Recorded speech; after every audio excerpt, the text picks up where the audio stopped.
मजहब नहीं सिखाता आपस में बैर रखना का अर्थ यह है कि धर्म किसी को बैर भाव रखना नहीं सिखाता।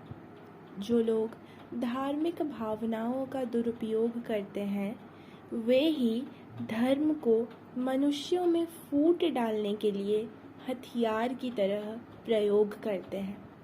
तो आइए आज एक कहानी सुनते हैं जो मैंने किसी धर्म और जाति को अच्छा या बुरा दिखाने के लिए नहीं लिखा।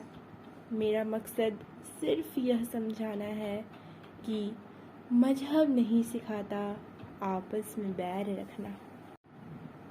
शाम होने जा रही थी। कांचीपुरम के सड़क किनारे वाले विख्यात मस्जिद में बड़ा शोरगुल था।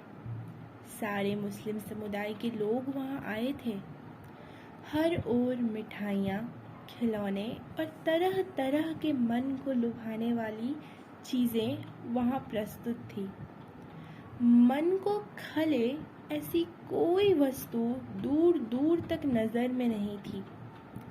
लग रहा था मानो पूरा मस्जिद सकारात्मक शक्तियों से सुरक्षित हो। वहीं मस्जिद के ज़रा अंदर नज़र घुमाएं तो मौलवी साहब अपने स्थान पर बैठे हुए थे और धर्म में विश्वास रखने वाले लोगों को उचित उपदेश दे रहे थे।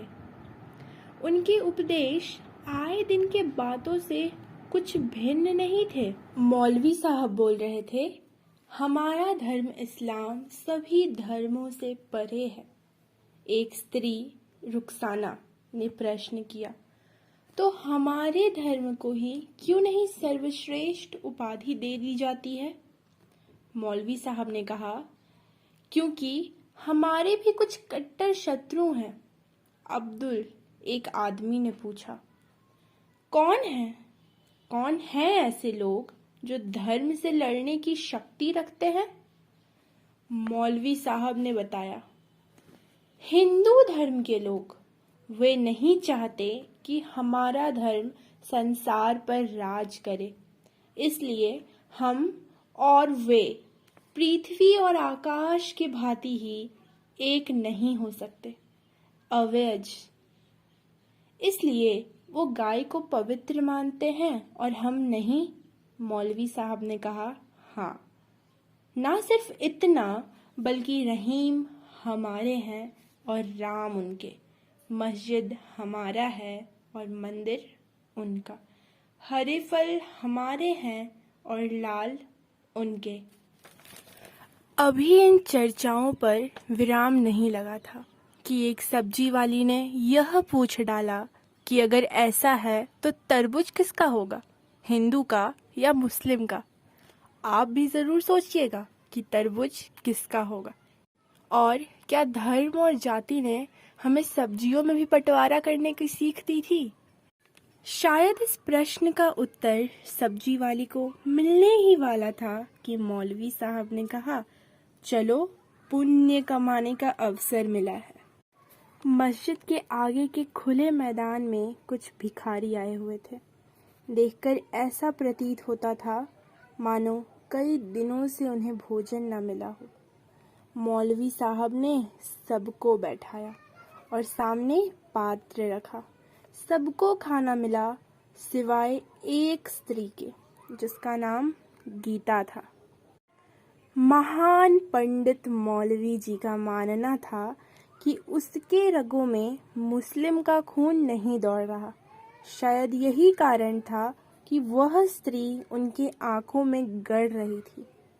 जो लोग ऊपर धर्म पर प्रवचन सुन रहे थे उन्होंने अपनी सर्वश्रेष्ठता दिखाते हुए उस स्त्री का उपहास उड़ाया। एक ने तो यह तक कह दिया कि मंदिर में खाना नसीब नहीं हुआ, जो बहती गंगा में हाथ धोने चली आई।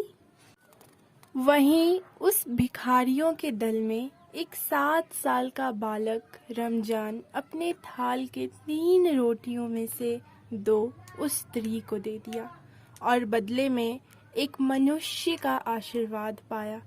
ये वो बालक नहीं था जो किसी धर्म का ज्ञाता हो, बल्कि ये वो बालक था जिसने इंसानियत को धर्म के तराजू पर तौलना सही नहीं समझा।